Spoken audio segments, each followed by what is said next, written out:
Welcome back to Compas FC. We are back. World Cup season's over. Argentina's won. That's done for. Now it's time to get to the regular season, back to some Champions League soccer, back to everything that makes the game great.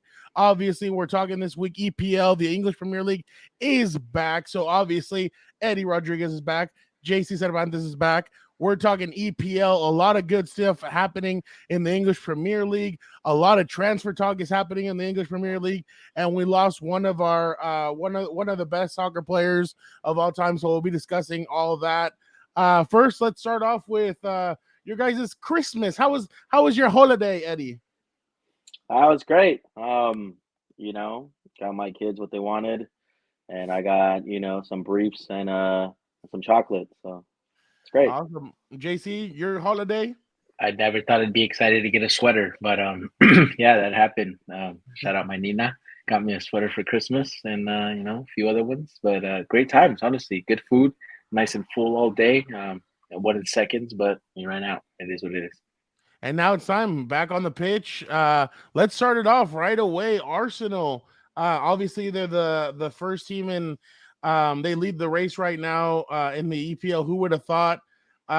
They beat West Ham 3-1. Eddie, thoughts on this matchup between Arsenal and West Ham? Yeah, they started shaky and they conceded a penalty right away. I think like the 27th minute. And then I don't know what Mikel Arteta's halftime talk was, but they came out firing, and they ended up winning the game 3-1. I think one of the highlights of the game really has nothing to do with the game, but the Arsene Wenger was there, and the same fans that were chanting Wenger out were singing "There's only one Arsene Wenger." I thought that was funny.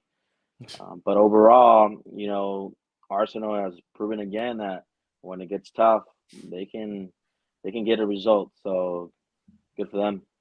Before I go to JC, Sofa Score. These are the for the people that are watching on YouTube. Thank you guys for watching on YouTube. We're seeing right now the ratings from Sofa Score, who what they had for each player. Martin Odegaard, former Real Madrid player, he was an understudy who a lot of people thought had a big future. He's showing off in Arsenal. He had a 9.0 according to them, and then Saka. English Premier League or English. He was on the England, started for England at the World Cup. He had a goal, so some good stuff there. But yeah, no, Eddie, you're right. Once it feels like once guys are gone and they're valued a lot more when managers like that are gone after they've had to go through a rough patch, and obviously they're back on top as of right now. But it seems like with some time and everything, coaches will be loved again, players will be loved again, even if they were hated at one point. It seems like no matter what, if you gave your heart and soul to your team, their fans will repay you and they'll love you at one point, even if you were a villain. You were seen as a villain on that team, don't you think? Yeah, I mean, towards the end of his era right there at Arsenal, he was seen like a villain, and a lot of people were asking for his head. But I remember the Arsenal of old, and that's the Arsenal that was with the Invincibles, Thierry Henry, Patrick Vieira. Um, and don't get me wrong, Arsene Wenger, in my opinion, will go down as one of the greatest managers to ever grace the Premier League. And the entire Arsenal organization should be extremely grateful that he stood by them for 20 years. And he laid the foundations to what Mikel Arteta is now, in charge of. And I think he deserved that standing ovation. I think he's done a lot for the game. And obviously, a lot of people know, who, especially those who watch the Premier League, that he revolutionized the Premier League from getting, sports science involved and nutrition and all these other things that were unheard of back in the day. So yeah, I think you have a point there that people leave on a bad term, but then they come back years later and they feel the love that they deserve. So yeah. JC, what did you think about this matchup? Honestly, it's a good match. I was expecting it to be a little bit closer than what it was. Michael Oliver refereeing the game, not, hey, look at the reaction. There it is. Not, a bad sight to see, a penalty given so early, but definitely a man that loves some controversy when he's refereeing a match. But Odegaard for sure. I mean, just to get a 9.0 rating is just ridiculous. But when you look at the goal scorers for Arsenal, it's interesting to see that Martinelli's turning it on. I know a lot of people are expecting him. A lot of people, not many people in this room, but a lot of people are expecting him to have a pretty good World Cup. So I feel like he kind of left that want from a lot of people to really see him show up. But it's a difficult position to take over. You got Neymar just literally locked that position, but he comes in first game after the World Cup and bags himself a goal. But the story right here is definitely going to be Odegaard, 9.0 rating, 2 assists. And he's just putting everybody on the map, really taking over that spot. And I feel like he's in the position with those two holders between Partey and Xhaka to really just excel and do what he does most, and just play offensive football, and then just distribute goals. And you see it there, night and day difference. Sucks to see Paqueta with such a low rating, and Declan. I feel like you want to see more from them, but they can only do so much as well. J.C., that's what I was going to go with next. I know we're talking about transfer talk. We're going to talk transfer in a little bit, but Declan Rice, it feels like he's kind of been on the transfer talk for the past year and a half. What do you think is happening there? Why do you think he hasn't been moved yet? 1, 2, what would be an ideal place for him if you had to choose? I mean, number one, for sure, the asking price. I think West Ham was really kind of just threatening people out here with the transfer fee, I guess you could say, almost scaring a lot of people away. He could have easily been a transfer before the World Cup, and I feel like the selling price would have been better for them pre-World Cup than post-World Cup, because he really wasn't too much of a standout. He did his role, did his job. Never take anything away from Declan. I'm definitely a fan of his, but I the feel Euros like where he played really well, right?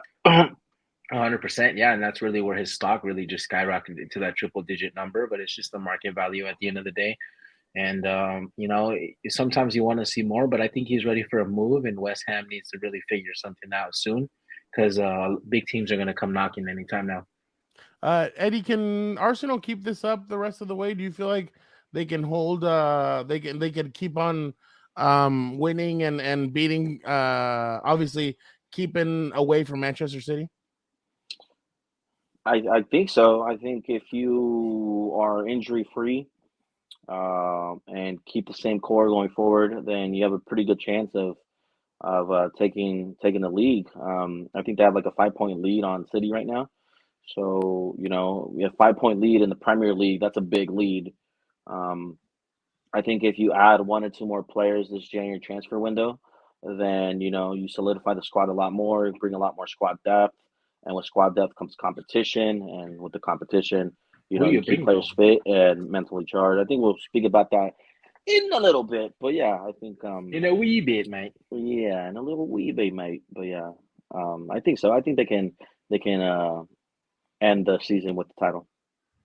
So obviously, let's go now to the next team, Man City, who's in second place. Erling Haaland scores a brace in a 3-1 win over Leeds. Obviously, Haaland, I think, is a couple of goals away from matching whatever the top scorer was last year in the Premier League, and they still have 23 games left. I saw a stat like that, something crazy like that.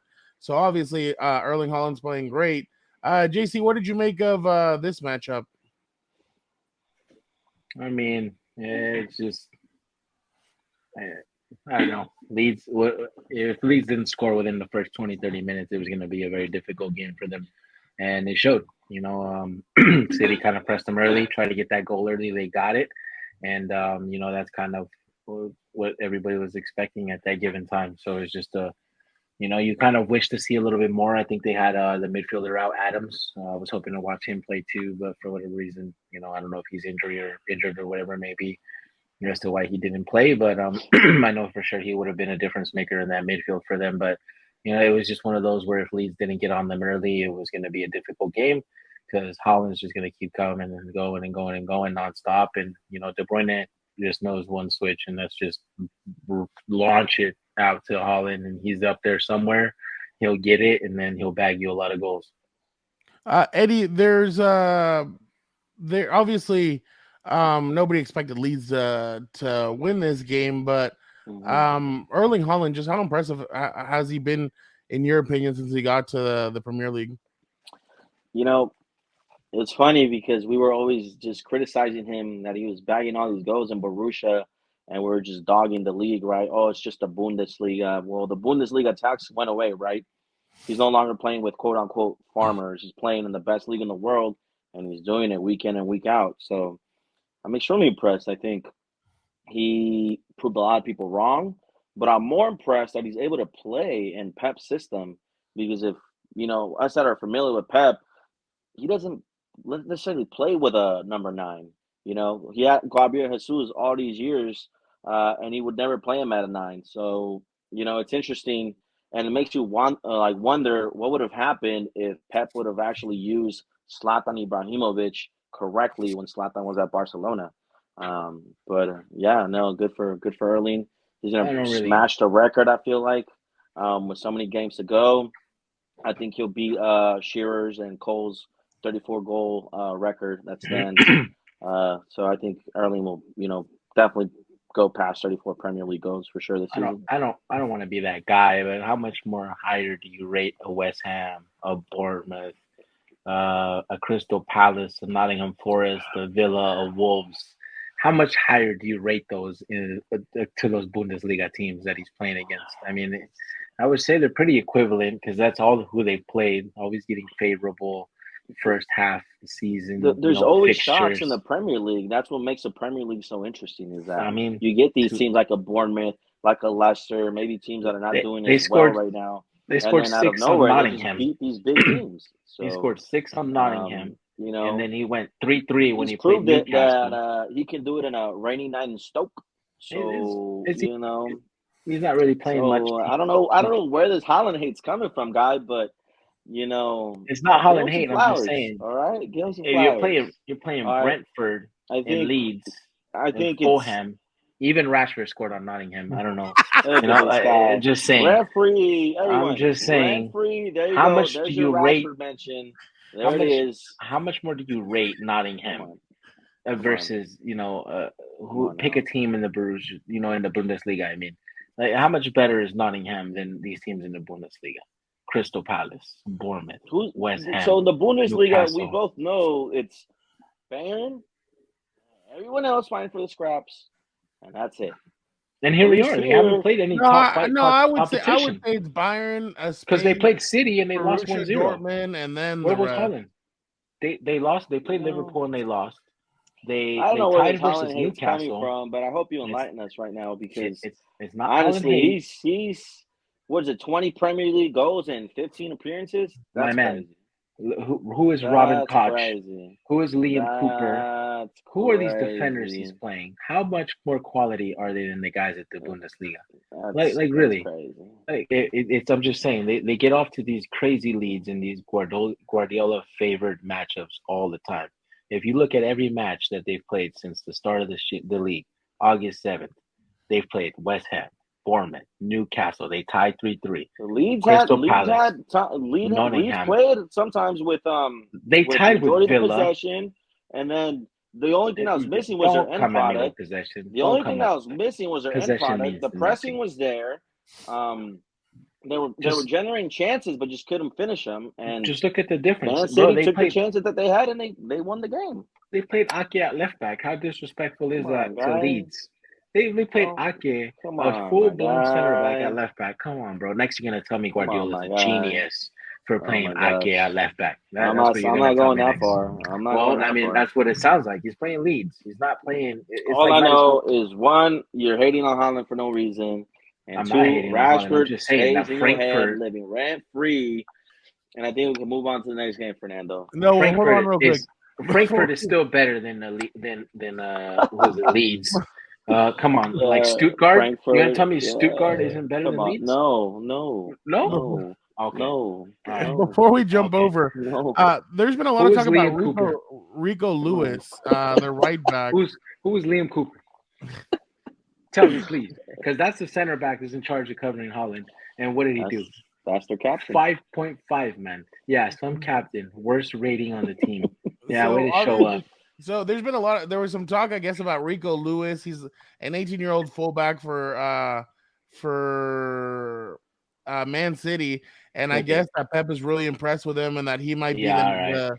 the right back of the future, and that he may continue to start him the rest of the way. What do you guys think of him? Is there what is there any big whoop to him, or It's typical Guardiola fluff talk. There's okay? nothing really to see here. It's the The one guy's game I ever seen him play this season. I and think he was played watching Man Leeds. City. He played Leeds. So, Show him up versus the top 5, top 4 teams, and then we'll I talk. Because think every time they come up and play them, there's been a struggle, and Holland's anonymous. I'm just saying, nothing against Holland.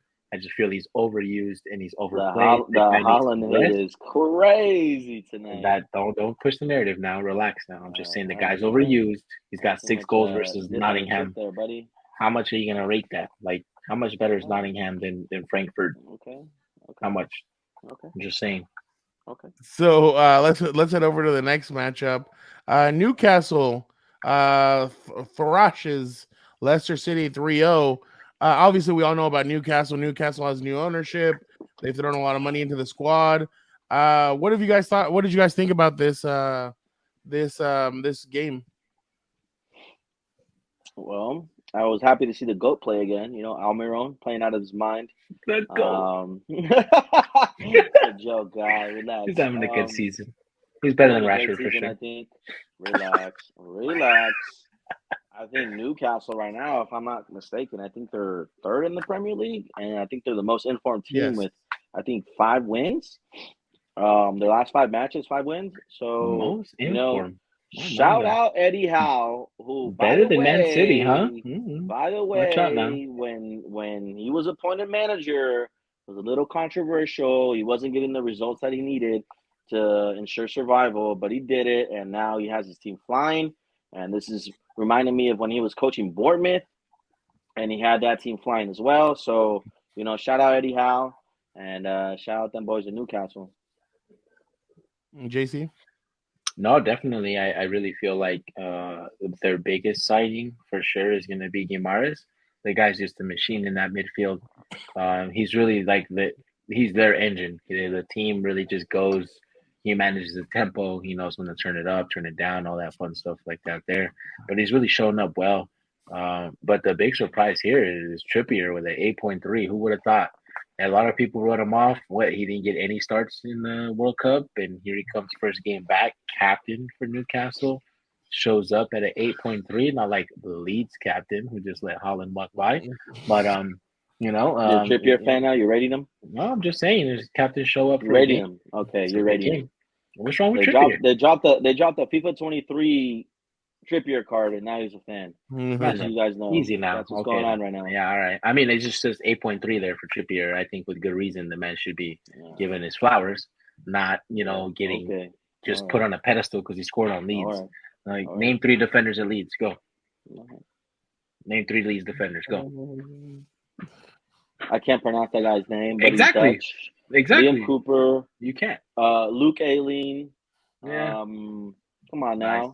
Mm-hmm. Don't start. What you mean lies? Come on now. Yeah. All right. You can't name 3 defenders. Pascal something.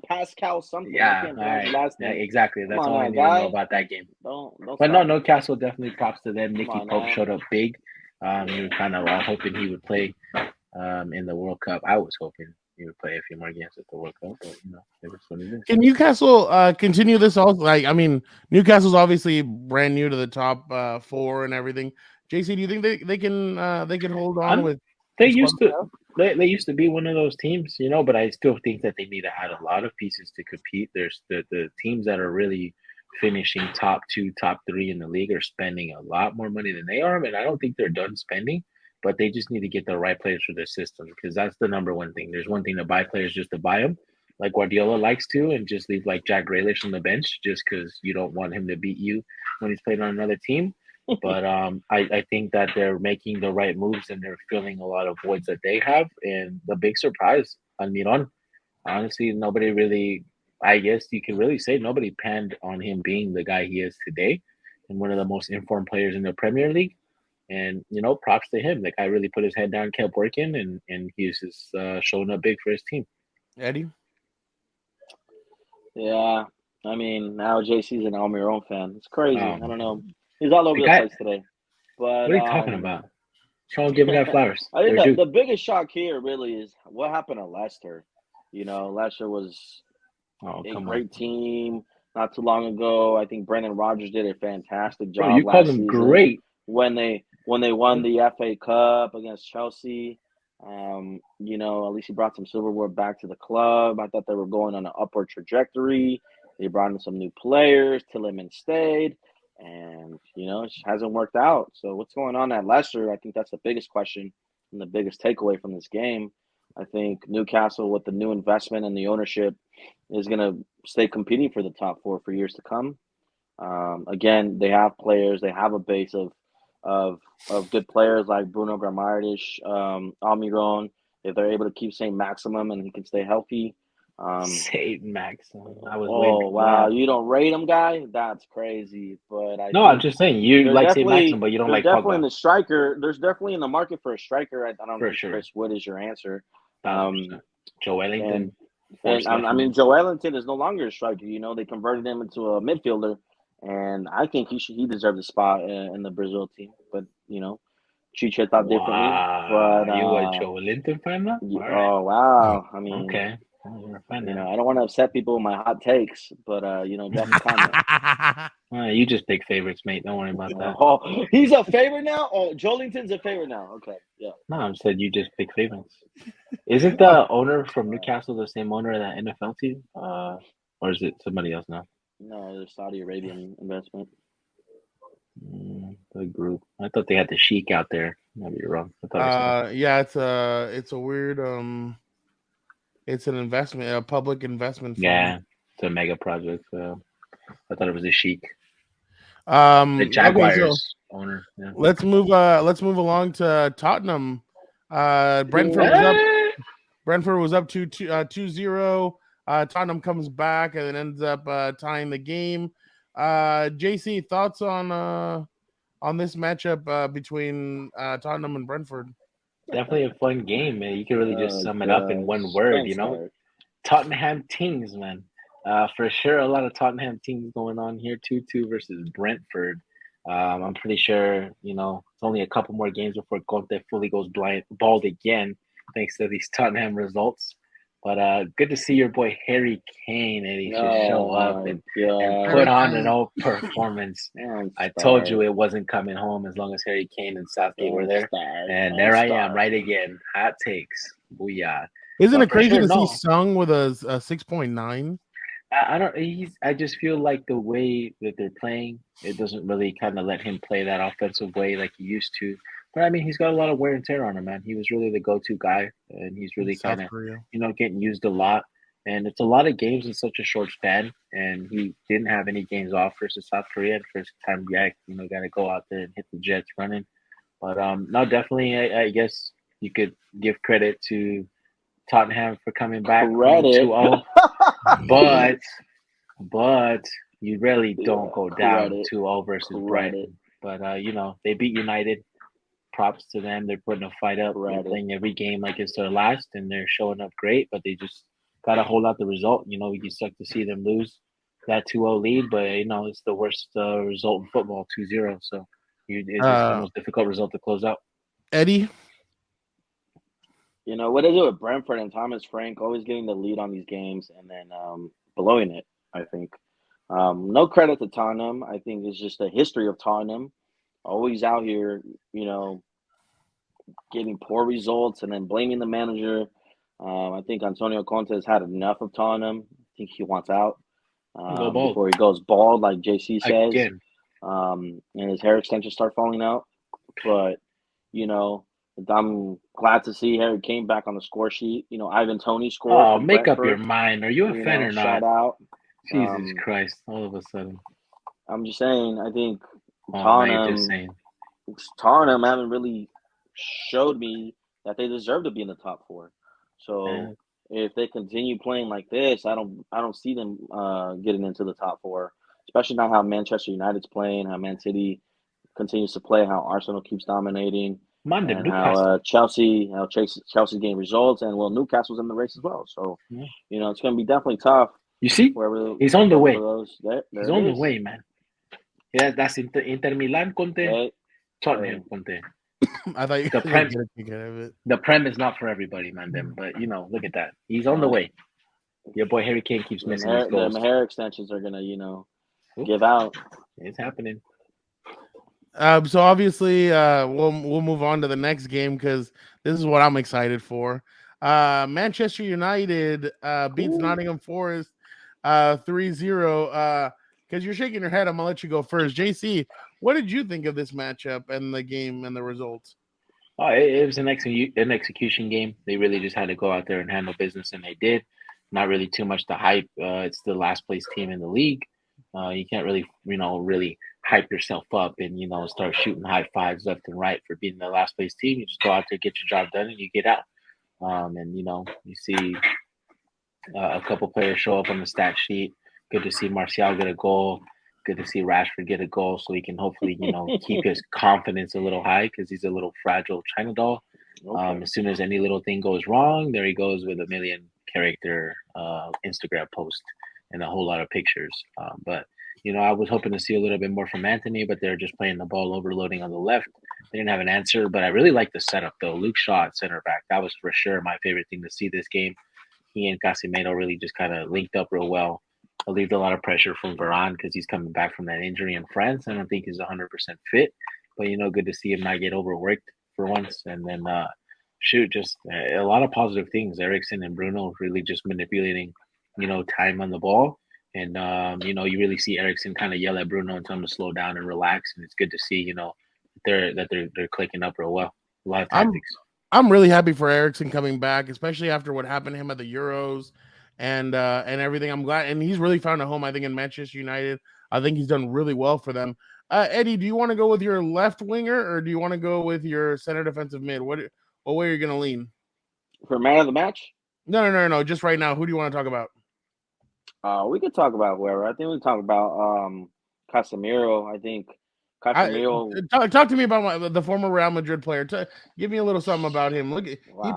He played a strong game. He played. Yeah, he played from start to finish. He played a strong game. I think we've seen that with his passing, his intercepting of the play. He's finally feeling comfortable. His communication. And like J.C. mentioned, he was linking well with Luke Shaw because Luke Shaw is not naturally a center back.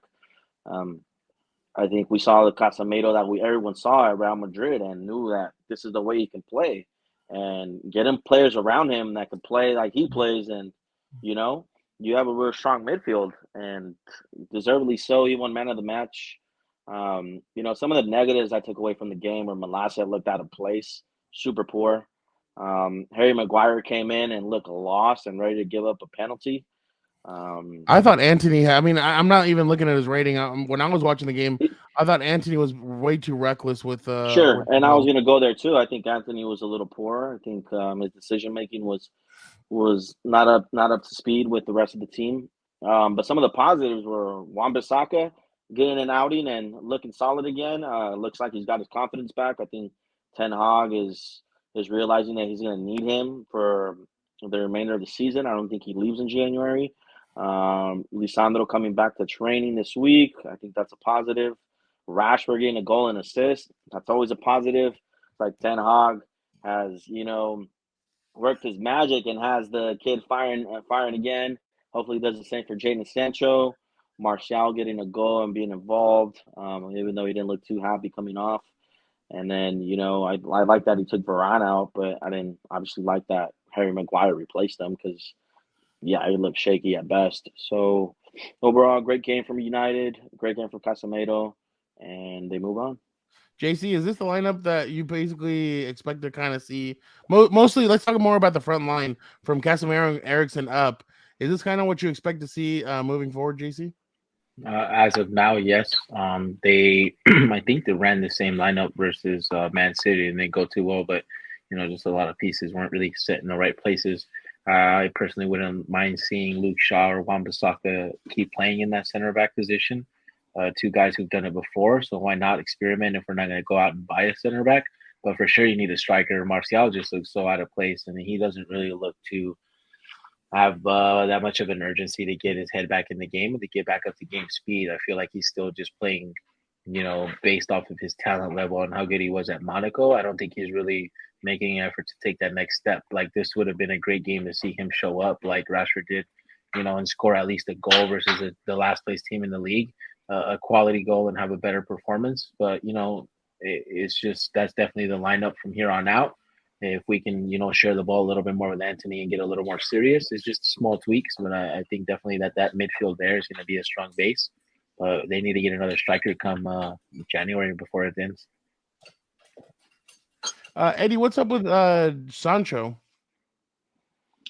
Hey, well, Sancho's not up to top physical shape, according to Ten Hag, and his mental state was, not there. I don't think he was having the best of time at Manchester United. I think we all seen that. I think when he came, we had high expectations of him to play the way he's playing for Borussia Dortmund, and that wasn't the case. But he's still young, and I think Ten Hag understands that. And the best way to get something out of someone is just, I think, the way he's approaching it, to just be completely blunt with them and saying, "Hey, I want you to stay. You're a great player. You're going to be a great player for us moving forward, but you need to do these things to improve." And I think, he said the same things to Rashford, and in the media he's always saying the right things. Oh, we want Marcus to stay. We want so and so to stay. We're extremely happy with him. And I think he's been saying the same thing about Jadon, and he's saying Jadon will come back when he's ready. And I think that's taking the pressure off of Jadon Sancho and putting the pressure on Ten Hag, saying, "Hey, like, I got this, and I'm gonna make sure that my player is coming back healthy, both mentally and physically, before I incorporate him back into the squad." So, props to Ten Hag. I think his man management's been on par, and we'll see what happens. I know Gotta you want stop to hyping the new Lukaku over there, just scoring on little clubs. Who's the new Lukaku? Your boy Rashford. My He only God. scores on Nottingham Forest and all these little last place teams. Like, come on, man. Where's he at versus the top flight? Let's not forget that when we sign, when I say we, Manchester United signed Lukaku, you were out here hyping it. Like, like that's a striker, this and that. And you co-signed, and then what happened? I didn't co-sign that garbage. I told you that when he was at Everton. He scores against little clubs. When's the last time Rashford scored on top flight? Club merchant. He's a little club merchant. Yeah, just like your boy. Just like your boy. No. Come on. Same measuring Rashford stick. scored big goals and big games. Versus who? I don't want to hear versus who? Where's the last one? When's the last one? All right, Senegal? now let's head over to Liverpool. Come on, man. Liverpool wins 3-1 over Aston Villa.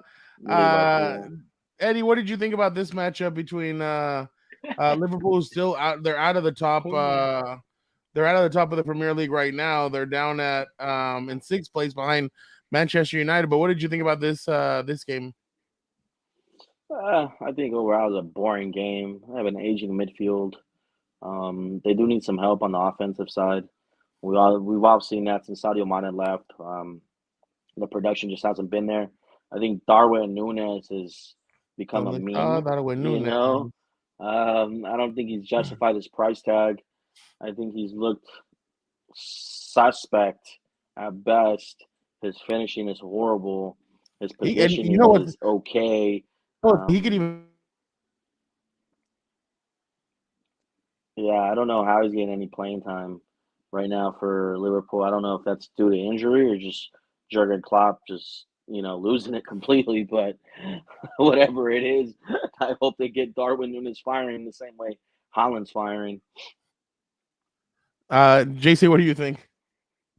Nah, definitely. I mean, in a way, you kind of have to stick to your striker. You can really, it's almost to a fault, and Klopp is doing what he can to show his support the same way a Ten Hag is showing his support for Sancho and really showing face, sticking up for his players. So props to him for, being a player's manager first and always sticking to that.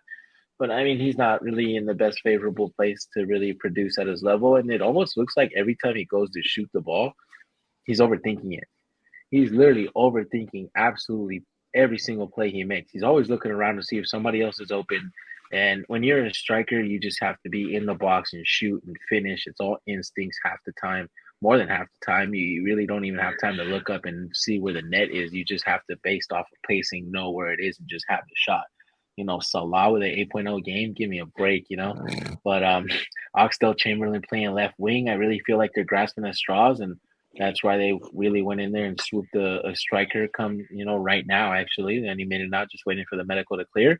But, that back line is really in trouble very soon. Matip's still starting games for them. They really need to find another center back because Virgil's definitely not going to be the answer very soon. And it's going to be what it is. But as soon as Nunez relaxes and remembers just to shoot and not think, he'll be okay. Will he justify his price tag? We'll see. But I feel like it's just another Sancho situation. No, I'm going to say right now he's a flop. Right now, one of the biggest flops in Liverpool history. I'll tell you that right now. It could be. It wouldn't be the first time Benfica sells bad goods, is it? Yeah. Speaking of, let's look at the table now.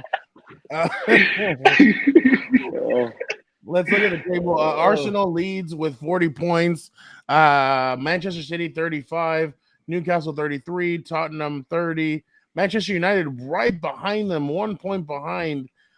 With 29, and then Liverpool's 4 points behind Manchester United with 25. So it's a tight race right now, especially in between Tottenham, Manchester United, and Liverpool for that fourth. Even Brighton is so is Chelsea at with 24 points. So. What? Shout out Danny Welbeck. Hey. So obviously it's yeah. So it's a tight league. This is it. That's why the Premier League is the best. Look at Brighton. Nobody ever gives them a shot. Oh, look at you. Oh, now you say Brighton's better than Frankfurt, and Brighton's better than Werder Bremen, and Brighton's better than Stuttgart. Come on, guy. Make up your mind. All right? I was talking about Leeds. First of all, I was talking about Leeds. All right. I was talking about Leeds next. I'm just saying they're in 7th ahead of Chelsea. All right. Okay. But that's the Premier League. Look how close it is. And they're really the only shocker team that you see up there. Everybody else is just your usual suspects for the most part. But to see Liverpool in 6th, Chelsea in 8th, those are definitely results you don't expect to see. To see a Tottenham ahead of them in the table is a little nuts based on, Tottenham teams and the history of their football. And let's look at the bottom half of the table. How about that? I think that's your favorite half, though, the half Rashford scores on. Yeah, let's look at that. Here we go. Look it. There's Nottingham Forest. Oh, but let's rate them. A goal and an assist. Nottingham Forest. Here we go. Lukaku. Wow, Lopetegui's with Wolves, and they're in 18th spot. I mean, to be fair, he inherited a horrible squad from Bruno Lage. Can he turn it around? We'll see. That's why they brought him. I'm pretty sure he has a clause. Damn, that bum Raul Jimenez might be headed down to the second division. Looks like he's going to America this January, I think. There you go. It was, right? They couldn't get the John, so they're going to go and get him now. I mean, it'd be a waste of time for him, but yeah. Look at Everton. That's where he deserves. That's where he. That's kind of where he's supposed to be. Frank Lampard needs to get fired. Sorry. All right, so we're done with shambles. The shambles. Long-term project, London. So obviously we're done with the games. Now let's talk a little transfer talk. Obviously, right, the transfer window's about to open up. Obviously with everything going on and the World Cup being over, and now who's going to head where, especially some players are going to be on fire right now because of their World Cup performance. Others might have cooled down. One guy who obviously had a good World Cup for the Netherlands, Cody Gakpo, he's headed to Liverpool. According to, we got the Here We Go from Fabrizio. So it was Liverpool versus Manchester United. J.C., why did Liverpool end up getting Gakpo? It's easy. They made a bid. They actually tried to sign him. I don't know why we're always linked to these players for 6 months to a year. The guy's been linked since the summer, and we couldn't even make an official bid. Apparently, the terms were already agreed on. Both parties were already in agreeing, to make it come together for a pretty reasonable fee. I know they're going to pay more than what Liverpool was going to pay, but when you rate it compared to the tax that United usually always has to pay for players, pretty reasonable, and it's almost to the point where you're going to pay whatever you're going to pay for a player, but as long as you get a return on investment, who cares about the price tag? But the Liverpool made an offer, a real offer, and they got him. It looks like PSV was ready to sell as the first offer they got that was decent, and they got it, and he's gone. But good for them, I guess, because they're going to get a player that's going to hopefully rejuvenate their forward attacking. And I'm a little salty because I wanted to see Gakpo play at United. I know I was watching in closely during the World Cup to see if we'd make an offer, but I think with the transition of ownership, United's going to be very, standoffish when it comes to buying players, and they're going to stick to more loans, if anything. You wanted to see him and Rashford turn into that dynamic duo, right? No, I wanted to see him take That Rashford's would have been place. crazy. Would have been amazing to actually have a real left Right. winger that knows what he's doing with the ball instead Okay. of just running head on to like nobody's. This guy. But This is why we get so it- much hate in the comments, because takes like what this. hate? What You hate? know. Name a First top the club he Haaland scored hate. on. First the Haaland hate. There wasn't any And Haaland hate. now There wasn't any the Haaland Marcus Rashford hate. Watch the tape. Jesus. I didn't Eddie- hate on Haaland. This I said he guy. played nobody. That's all I said This because guy, Guardiola always get man. these favorable matchups to get these Wow. 15-point leads in the first half, Come and then on, nobody guy. could catch Come him. on. Come on, bro. Eddie, You know how it is. It's not Eddie, your what first are- rodeo, mate. Eddie, what does Gakpo bring to Liverpool? Athleticism. He's a dynamic player. I think he is able to create his own space, similar to what Luis Diaz brought to them last season, coming in mid-season. They need help, and Cody Gakpo can play through the middle. They He need can play help. through the middle. He can play through the wing. They need help. No, they need help. Oh, They they're need help. injured. Honestly, if Yeah, you look they at need their help. injury list, it's pretty stacked. People were saying Yeah, that but their Chucky midfield's Lozano getting was going to old. go to Liverpool, but I was like, no chance. And I think they got their man in Cody Gakpo. Unfortunate that he didn't come to United. I We didn't think, make a bid, mate.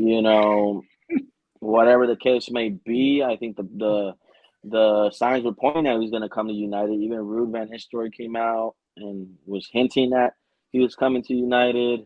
But it's always like this, right? United's always gets talked about in the transfer talk, and that they're linked to 1,000 players, and we end up signing nobody. So, not surprised. We keep Good Rashford. price that Liverpool paid for him, and I can't wait to see him in the Premier League. Okay, now let's move on to the next guy. Enzo Fernandez was one of the guys that really shined. He shined during the World Cup, and he has people talking. Where is he headed? Chelsea, Liverpool, somewhere else. Eddie, where do you think Fernandez is headed? Well, if the rumors are true, and J.C. is the one who broke the news to me, supposedly Chelsea are extremely interested in signing Enzo Fernandez. Are they willing to, throw out 130 million? Who knows, right? That's going to break a lot of transfer records. I think Benfica's been holding out, and they've already turned down a $100 million offer. I read somewhere real quick that Real Madrid didn't think he was. They don't know if he's worth 120 million. So they decided to back this up has off happened him. before, right? So someone's the breakout star, young player of the tournament, and let's take a look at Renato Sanchez. Remember Renato Sanchez for Portugal? Yes, I What do. happened there, right? What happened there? He goes to was Bayern. a breakout star. He gets a big transfer, and just Yep. it didn't pan out, and now he's at PSG doing a lot better. So is this another one of those cases where he had a great World Cup, and then he gets the big transfer, and he can't hack it? Who knows? You would right? both say that James panned out from Real Madrid, right? Like, I think so. I think it panned out. Kidding me? Ancelotti's a genius. How I can think he it not? panned no, out. I know, but some people say it was a failure. Other people say it was a great move. I thought it was a great move at the time. I thought James had a great World Cup with Colombia, and they got him. I mean, I just don't get how people rate Isco, but they don't rate James. Like, it doesn't make any sense. Well, I mean, that's a little bit different, though. Same player. So you have to think about things like, okay, not a lot of Argentinians go to the Premier League, right? So we've seen it in the past where a player like Di Maria comes for a big transfer, comes to United, has an okay average season, and it has a fallout with the manager and is crying that he wants to leave. So who knows if he's actually going to come to the Premier League? Is he worth 130 million? Not in my eyes. But that's just the way transfers are going nowadays, where you have to pay 100 million if you really want the player that bad. It's the marketing value. What do you think he could do at Chelsea? He could really rejuvenate that midfield. They need a lot. They need some help. They need some help. No, they really need to get rejuvenated, but they need a player that's going to stay on the pitch and help Mason Mount and Havertz for sure. And that's really the number one problem because you have a Kovacic, you have an N'Golo Kante who you can still get some stuff out of and squeeze a little bit out of, but they're injury prone. They're always hurt. Jorginho's on the way out. He's definitely more on a decline than he is on a plateau. And he peaked definitely during the Euros, and Conte he could was. be a free agent after the season. I mean, it's Santos not tough, back till February and you see, it's all just or injuries, March, something like that. Enzo could Yeah. definitely come in and rejuvenate the midfield, and that's really what they need. But it's just Chelsea needs to find the right players. I don't feel like Graham Potter really is going to get the most out of him. I don't think he's going to get the most out of him, and that's really You why got I the would most hate out of just. McAllister. Oh God, man! Now you're gonna rate McAllister. This guy No, right I'm here, just mate. saying. Oh I'm just my God! saying. Oh, now you're just saying. But when I'm McAllister is just a saying, Graham I'm a Potter fan. product. Let's not say he It's a doesn't. low pressure situation. Come on, where are they playing? Bottom of the table. Come on, we're talking top flight here. All right. Get out of here. Ne- You and your Nottingham Forest goal scorers. There's talk that Mudryk is headed to Arsenal. JC, what does that mean for Arsenal? Woo. They're just going to start adding more firepower, and they really need to. And you really have to have rotations when it comes to the Premier League, just because of how many games you're playing, how many different tournaments you're playing in such a short span. The more the merrier for them. But how much can Mykhailo really get out of them is going to be the same question, just like Graham Potter. It's a hard transition to make, like Eddie was saying. Not anybody can come in and excel at the Premier League, and it's not for the weak, just because of the physicality. But you wish them the best, but you also you'll see if they can get the most out of them. What, Eddie? What do you think? That's an exciting signing. I think we've seen a couple of glimpses of the kid when he was playing in Champions League against Real Madrid specifically, and he looked good. He looked like a made player already. Um, Depending on the transfer fee, it can be a good signing, it can be a bad signing. I think the kid has 7 goals and 7 assists in his league right now, if I'm not mistaken. Um, so it's an exciting signing for sure. It's definitely going to help their front line.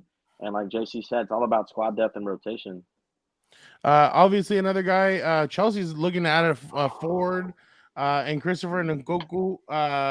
What do you think, Eddie? That's a done deal already. I think Nkunku, we've seen him at Leipzig, just lights out, right? And earned him a spot in the French national team. Unfortunately, he got injured. He's going to be sidelined until I think the start of next season. So, it's unfortunate that we didn't really get to see him this year, put on the Chelsea blue. But I'm excited. I'm excited to see what he can do in the Premier League. I think if he comes in and has the same impact that Dimitri Payet did when he came to West Ham, if we can expect that from him, I think, Chelsea got a gem of a player. JC, what do you think? Mine said Payan. All right, but no, definitely. What? That this signing actually kind of frustrates me. No, this signing frustrates me because that's a Tuchel signing. That was a Tuchel signing. He groomed that through and through. And what do? They give him the boot. Now the next guy gets to get the fruits of his labor. It's frustrating because the guy literally built a team. He brought in his Koulibaly. He was getting in Nkunku, and now they don't want to. They want to boot him for Graham Potter. Are you kidding me? For Graham Potter? Get out of here, man. But it's exciting times for Chelsea. I want to see him up there competing. I just want the competition to stay as high as possible, and the best talent possible to play in the Premier League, just to boost up the ratings. But it's entertainment level. But that's a Thomas Tuchel sighting. Good for them. But I'm frustrated with Chelsea for firing the man. They gave him a blueprint, and now they're still running with his blueprint. It's ridiculous. Obviously, one of the guys that had a strong, I thought he had a strong World Cup performance was João Félix. At Atletico, he hasn't really had a chance to show what he's worth. Now he's being linked to PSG, Manchester United, Chelsea, one or two other teams as well. I think Bayern Munich was another one. JC, what do you think about João Félix? What's the best possible landing spot for him? I think this really hits it on the nose when I say it's up to the coach to get the best out of his players. You get a João Félix and then you bring in a Griezmann. What does that say to you about João Félix? Like, you really aren't believing that he is going to be the guy that you swore him to be to take you to Would they that pay next level. 150? Something ridiculous amount. Like Benfica just 125 or taxing the something like world. that. Just Yeah. Benfica taxing the world, bro. I'm telling you. But Yeah. it's just the environment to play in, and he was definitely in a position where I feel like he should have been used more offensively. He's not the best defensive player over. They call him the next Kaká, the next Cristiano, and he had all these big names linked to him, and the next this and that. And he goes to Atletico, and Atletico, really does produce some quality strikers. But I don't know what happened here, bro. And the reason I'm glad for him, he's getting a loan, hopefully somewhere. Let me get a loan. Bring him to United. I need that, because You want him to be a duo with Marcus Rashford? no, he needs to take that left wing and make it his own. Oh please, oh please, oh please. Let me get a loan. But no, for sure, definitely. I just to see him anywhere other than Atletico is going to be great because he's really undervalued there.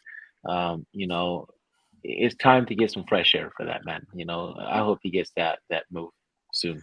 Eddie, what do you think about what's the best best spot for João Félix? It's unfortunate for João that he joined Atletico when they're going through a period where a lot of their typical squad players were transitioning out. So really, like, he hasn't really had that typical Cholo Simeone squad ready to go, where he just comes in and does what he does. Honestly, Well, I'd like to see him go they didn't to. have.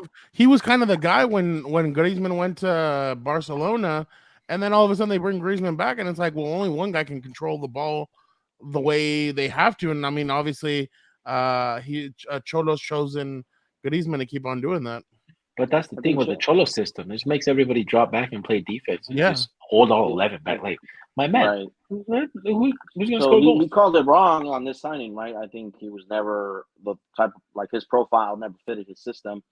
I think to answer your question, I would like to see him at Bayern. I think around players at Bayern, it's a structured club. He knows what his role is going to be. You have someone like Mueller that you can learn from, and he's probably transitioning out. Given his age, I think a place like Bayern, you could see the best of João. Whether he goes there, I doubt it, because Bayern is not known to spend that amount of money on a player. More likely he'll go to a team in the Premier League. But I don't know why J.C. shaking his head like I'm gonna bring him back. I wanna know what he's Bayern Munich, man. Really, I was expecting you to say go play Milan with, your boy Leao and all that, but Bayern Munich, man, where did you pull that cannot afford his wages. What are you talking about? Loan. Atletico, it's a loan. You know how loans work. You take the player on loan, and then you agree to take on his wages. You don't Milan take the full salary on, man. Then the Atletico is not going to say that. If you're taking him on loan, you have to pay his wages. And there's only like 5 clubs in the world that can take him on and pay his wages. Look, and you want me to take him off your books, you're going to have to meet me. All right, bro. AC Milan, him over there. You said little Kaká, somebody somewhere said that. Well, bring him to AC Milan. Let me see him show up. If he's not going to come to United, that's where I want to see him. Don't take him to PSG. No. I wouldn't want to see him there, no. Last transfer talk news. There's news that England midfielder and Borussia Dortmund. Jude Bellingham. That his entourage, his family really want him to go to Real Madrid. There's rumors that Toni Kroos is going to be retiring after the season's over. That he wants to leave at a high level. So, and then obviously Luka Modric is. They're saying that he's going to sign probably for one more year with Real Madrid. JC, what do you think about this? Do you think Jude Bellingham would flourish at Real Madrid? Luka Brady. All right. Luka Brady Modric for sure. But no, definitely he already came out and said he prefers Madrid. What the signing fee is gonna look like, who knows? But Borussia, they love to sell the big brother. And don't be surprised if you see him just out of nowhere go to Bayern, like somebody else would say. But I love to see him in Los Blancos. I feel like that midfield is gonna be ridiculous for years to come if you get him to link up with Tush Many and Camavinga and all the other guys they decide to sign. Valverde. Hey, that's a no-brainer. Zinedine Zidane boy. But sheesh, How difficult is it to start that guy? Oh my God! Anybody with Eddie, what do you a think? brain? You know, in your perfect world, Fernando, I know you would want to see him in Real Madrid. I know you're drooling at the chance that he'll go to Real Madrid, and you're probably already trying to buy the jersey. I think that but, would be. you know, I hate to break it to you. Yeah, I hate Perez. to break it to you. Oh, here he goes. And I hate Bayern to again. break it to J.C. and even myself. Do not be surprised if Jude Bellingham goes to Liverpool. They don't. With what money? I'm sorry. What money? Trust me. Jurgen Klopp talks about money this, money that. We don't have the money. We don't have the funds. And then out of nowhere, that's the same thing that happened with Darwin Núñez. Oh, we don't have the funds to pay that much. And then boom, signs Darwin Núñez. So Same you're thing happened with basically Jude Bellingham, I think. so basically what you're telling me is that Liverpool's going to make top They four. need a midfielder because Jordan Henderson's on his way out. But you're telling me that they're going to make top Thiago's four? on his way That's out. your boy. That's your boy. Are they going to make top four? So they want to link him and Curtis Jones in the midfield. But are they going to make top four? And then Fabinho just shoot Oh my! With Will your they make scenario, top four? Will they make top four? No, but with your Curtis scenario, Jones. they would make top four. You think they're going to make top four? Make top four if they bring in Jude Bellingham but alongside Gakpo and someone Jude Bellingham else. wouldn't move until Jude Bellingham wouldn't move until the summer because he's already played. Champions League. That doesn't matter. They just won't play him in the Champions League games. They're not going to bring him in right now. They're going to wait until the summer. They're desperate. They need help. No, they need help. Yeah, they need help. They need help. But I'm saying, like, okay, say that they wait until the summer why are you and they're so in the defensive Europa about League. this? I'm sorry. No, well, I'm just like Real Madrid because no. I get where you're coming from. The way you're painting it right now, from. the way you're painting it right now, they're going to end top four. Because if they don't end top four, they're going to end up in the Europa League or in the Europa. And what the hell is Jude Bellingham going to want to go play in the Europa for? Yeah, but Jude Bellingham's 22 or 21. Like, JC, would you want to go play in the? You're a top star like that. Would you rather go play in the Champions League? Playing top flight football in his home country. I think that's what he's worried about. I think he's worried about going to a playing big at club. Liverpool is not top flight. You know, so I'm just throwing it out there. No one's talking about it. This is going under the radar. Because it's not going to happen, man. That's why nobody's talking about it. That's what we said about Cody Gakpo going to Liverpool. No one said anything about that. He's going to United. And then, boom, he's at Liverpool. I'm telling you right now, do not be surprised if Jude Bellingham ends up at who the hell are you going to feed the Liverpool. And, okay, who are you going to feed the ball to besides Gakpo? Salah is basically done. He's cooked. And who do you got in the middle? Right here, you can have Mbappe on the right.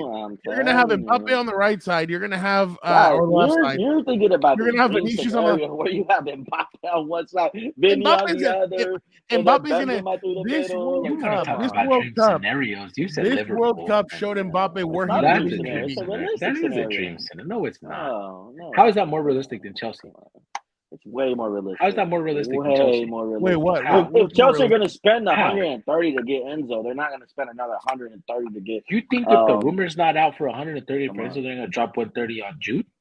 You're crazy. Chelsea. He's going to go to Chelsea? He's not going to Chelsea. You're mental. He'll go to Chelsea before he goes to Liverpool. No, he won't. Come on, man. Why not? All right. Let's move on now. Why not? He won't. Why not? Well, we'll keep that conversation for another day. All right. We'll talk about it over some beers. Manchester United triggered the extensions of Rashford, Dalot, Shaw, and Fred. Eddie, smart to trigger the contract extensions of all four of these players? Super smart. Like I said, Ten Hag knows what he's doing. He's already made it clear, abundantly clear, that he wants to keep Marcus. He wants to keep Dalot. What's he supposed to say? He wants to keep Shaw. What's he supposed to say? Get this bum out of here, you trash. Come on, bro. You really expect the coach to go out there and looks at Rashford like that? Ten Hag looks at Rashford like he's a sign or something. Like stop. No, he doesn't. Show me the pictures. Show me the video. Now all of a sudden, get you somebody that looks like you, like how Ten Hag looks at Rashford. Stop, bro. Stop. You're dreaming right now. The only reason mad about that, but look, the only reason they're trying to resign every single one of these players to a long-term deal. I think the two most important players that you want to resign right now are definitely Rashford and definitely Luke Shaw. I think you can go off with Fred if he wants to resign, okay. If not, over that's Dalot okay too. And Dalot, I think and he's going to have options to go elsewhere. But What? again, if he wants to resign, I'll be super What? happy. If he doesn't, I'll be okay with it. It's not the end of the world. You're ridiculous. So who's gonna play right back then? That's Again, not a priority. he can play. He can play with 3 center backs. He can play with 3 center backs. You're ridiculous. So the only reason they're extending these contracts is because, like I said, the ownership doesn't want to spend money. So per usual, typical Man United fashion, just doing something to keep the crowd calm. Because if they would have done this, and if they would have got another transfer window without signing a player for Ten Hag, what's going to happen? Everybody's up in arms, losing their mind again. That's all it is. It's just a tactic to get everybody to stay calm and relax. They threw Rashford into the mix to get fanboys like you on board. You dropped your tinfoil hat. Kidding me? Are you kidding me, bro? They do this every single time. Just look at it. There's a track record of these things, bro. Last time, what they do an extension of De Gea and had everybody happy. Look at you. You were losing. Oh yeah, they're trying to remember resign De Gea too. Oh, you see, look, there it is. There it is. Oh, you want him to get re-signed again? Of course. Scrub. All right. Speaking of, you know what? Good transition. Goalkeepers. Before we talk about Memo Ochoa, I don't care what he wants to do. Let's hear what he had to say. Let's hear what he had to say in his opening press conference. Por supuesto que a lo largo de mi carrera, momentos buenos, momentos malos, pero siempre profesional, siempre serio. Y hoy mantengo la ilusión, el deseo de continuar a un alto nivel. Y por supuesto, como dijo Morgan, que se lo dije en privado, mi ilusión es jugar el próximo mundial y que se juegue en México y poder terminar mi carrera con ese mundial. So basically, for our non-Spanish speakers, Memo Ochoa said that his dream is in 4 years, at 41 years old, to play in the World Cup in Mexico. That's his dream, and that after that he'll retire, he'll ride off into the sunset, and that'll be his career. JC, you are shaking your head. I feel like your head's gonna fall off. What's going on? Do you think he'll make it to the 2026 World Cup? Unfortunately for us, if there's any international team dumb enough to make this move and let this happen, it is Mexico. It's a disrespect to all the up and coming goalkeepers that, you know, this literally just puts a stop on all of them, and you hate to see it. And for him to publicly come out and admit something that was talked about in a private conversation. I told Morgan that I aspire to go and be in 2026. Why did you have to say it? Like, why you exactly? Like, get out of here, guy. You get a 1-year contract to Italy, and you think you're ready to go play the next World Cup. My man, get through the season first. Don't get banged all these goals on you, and then you don't worry about the World Cup, 6 months to a year before, do your process. But there's a lot of teams now that are producing way better goalkeepers, and he had his time to shine. He had his seasons, but on to the next. Come on, cut it out, guy. Be realistic. 41. Eddie, what do you think? He's going. I'm telling you that right now. Like I said, if anyone's dumb enough, bet your house on that. He's going to the World Cup. Whether he starts or not, that's still to be debated, right? But I think moving forward for Mexico, your goalkeepers look this way. They look Acevedo, they look Jurado, and Memo Ochoa, I guess. Who else are you really going to take if you're Mexico a goalie? I think you took Oscar Perez in 2010 when he was like 43. Well, might as well take Memo Ochoa, right? He's 41. I don't want to see that Memo Ochoa starts a trend where all these other players come out and say, hey, I'm 35, but once I'm 39, like, I want to be part of the World Cup. Like, come on. Like, no. I don't want to see Andres Guardado come out and say anything. I don't want to see Hector Herrera say anything. Chicharito. None of these other players. I don't want to see it. I don't want to hear it. Oh, okay. So both of you guys are... So, JC, you don't think he will, or you think he will? I think, like I said, they're dumb enough to do it, for sure. I pray to God he doesn't. You know what I mean? I hate to disturb the man up top for that, but don't bring him. Let these other kids play. He's just a waste of space, and it's ridiculous. Like, you want to talk about bringing experience and all that. The man only played in group stages. Come on, like this. What more does he bring than somebody else you bring on for the first time? No, he's one of the only goalkeepers to ever get 7 scored on him at club and it's just a marketing effect. That's all it is. The Mexican national team is all about their money. Why did they sign him in the first place right now? Because he had a horrible season with Club America. That and he man's had an agent. okay showing at the World Cup. So it's He like, needs to thank his agent a lot. So obviously today, we got some terrible news that Pele had passed away. Obviously, he's a big part of the soccer community. Won 3 World Cups with Brazil. Was a big part of soccer. I mean, obviously, JC, what did Pele mean for the game?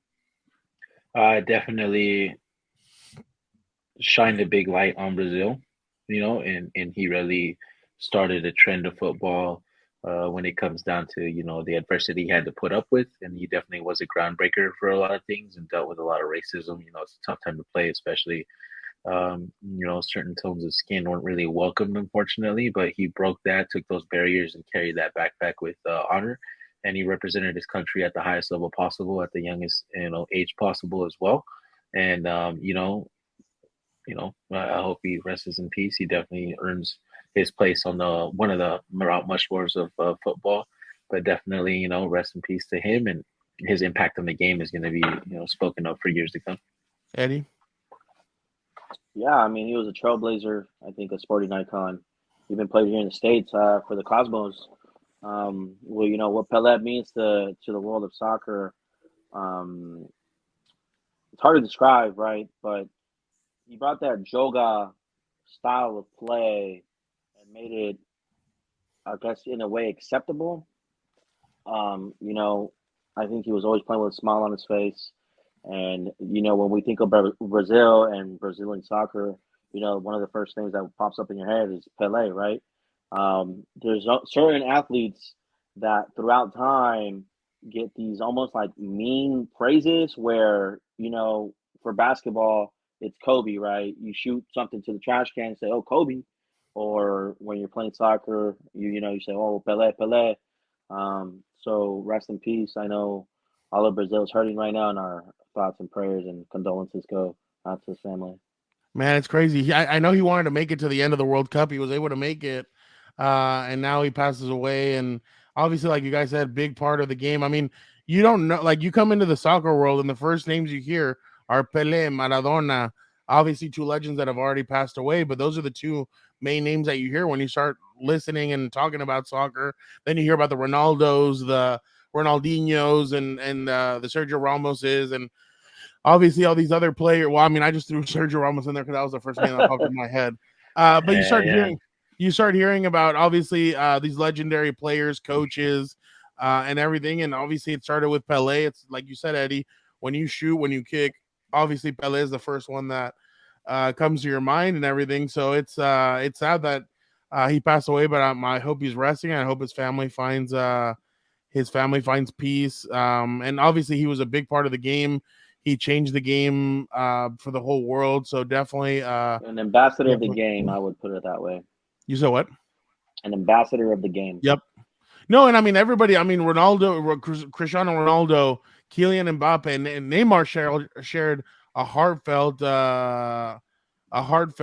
post about him. So it was nice to see all these people reach out and talk about him. So definitely a legend in the game.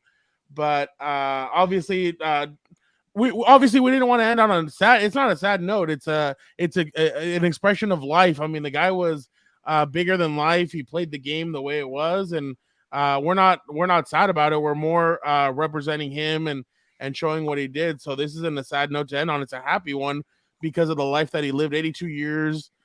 He did everything he wanted to do. He played the game, and it was definitely exactly. So definitely congratulations to everything that he achieved. But again, guys, we appreciate you guys so much for checking out Compas FC. We got a lot more to do.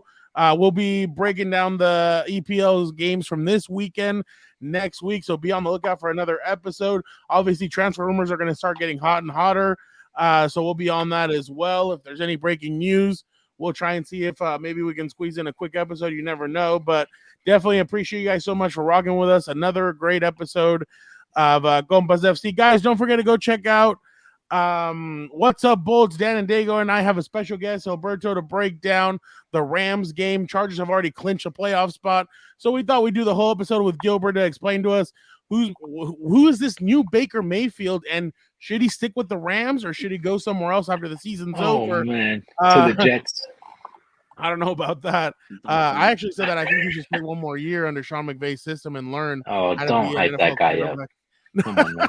Don't guys, don't forget to check out House of Horns. I joined Gilbert and Vic, and they broke down what to expect from the Rams this weekend, what they need to do to try and exploit this Chargers defense that's playing at a high level. And guys, Joey Bosa may be back this weekend for the Chargers, so that's some more exciting news for a team who's playing really good on defense right now. You add a player like Joey Bosa, and that only is going to get better. And don't forget to check out regular Compas on the Beat. Are the 49ers better than the Philadelphia Eagles? That was a hot take that somebody had this week. So obviously you guys need to go check that out. Are the Cowboys for real or are they duds? And then obviously the AFC is full of young quarterbacks. the AFC is full of young quarterbacks. These are matchups that we can see for the next 10 years. So definitely an exciting time right now in the AFC. What's going on in the NFC? A lot of aging quarterbacks, so we'll see what happens there. And then obviously, guys, Combat Compas, WrestleMania is on its way. AEW is on its way. We will be covering all those things, and we'll have the best things for you. So we appreciate you guys so much. Thank you guys for Eddie, for JC. Don't forget, like, comment, be a compa, tell a compa about the Compas, about Compas FC. Don't forget to check out our new TikTok page at Compas FC 11. If you guys want all the hot takes, and someone got banned. Yeah, exactly. Shout out. Stirring the pot. Sorry. We'll definitely be stirring the pot some more on there. Just comment. Don't report us. Just comment. But I know you're not kidding. But we appreciate you guys so much. Thank you guys so much for rocking with us. Don't forget, be a compa, tell a compa, tell them about Compas FC. Thank you guys, and Happy New Year. See you guys in 2023.